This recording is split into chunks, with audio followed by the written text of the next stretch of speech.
ចាជំរាបសួរកូនទាំងអស់គ្នាសុខសប្បាយអត់កូនចាអរគុណព្រះអង្គសម្រាប់សុវត្ថិភាពហើយអរគុណសម្រាប់អវត្តមានកូនដែលបានជួបគ្នានៅក្នុងឱកាសថ្មីបន្ទាប់ពីយើងបញ្ចប់ជុំបិណ្ឌរួចឥឡូវ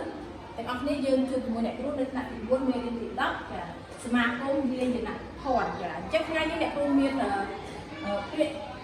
ពីរដើម្បីនឹងធ្វើការតែងវិបត្តិជាមួយនឹងគ្នាអញ្ចឹងថ្ងៃនេះយើងមានពីការតែង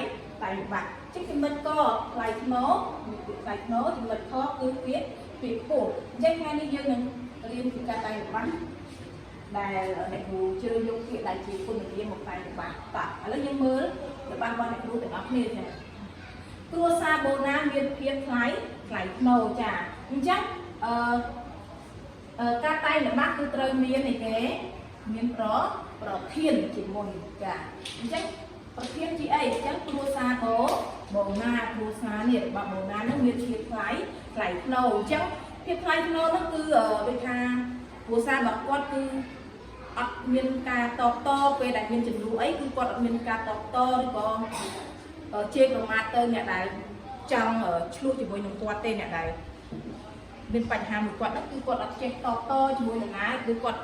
ប្រកាន់នឹងភាពថ្លៃថ្នូររបស់គាត់ចាតោះឥឡូវយើងមកមើលចំណុចខទាំងអស់គ្នាវាថាពោះអញ្ចឹងអ្នកគ្រូបង្កើតច្បាស់គឺសូមមើលទាំងអស់គ្នាប្រទេសកម្ពុជាមានភ្នំឱរ៉ាល់ខ្ពស់ជាងគេចាអញ្ចឹងល្បះគឺយើងត្រូវមានប្រធានចាប្រធានអីគេពីអីគេប្រទេសកម្ពុជាមានអីគេគាត់គឺមានភ្នំឱរ៉ាល់ភ្នំនោះមានលក្ខណៈម៉េចគឺខ្ពស់ចាខ្ពស់ជាងគេអញ្ចឹងយើងដឹងហើយថាប្រទេសរបស់យើងមានភ្នំជាច្រើនហើយភ្នំដែលខ្ពស់ជាងគេគឺជាភ្នំឱរ៉ាល់តោះឥឡូវយើងអានជាមួយនឹងម្ដងទៀតគ្រួសារបូណាមានភាពថ្លៃថ្នូរពីរគឺប្រទេសកម្ពុជាមានភ្នំឱរ៉ាល់ខ្ពស់ជាងគេចាអ្នកគ្រូសង្ឃឹមថាមេរៀននេះនឹងជួយកូនទាំងអស់គ្នាអាចបង្កើតពាក្យថ្មីអាចបង្កើតជាប្រយោគបានហើយ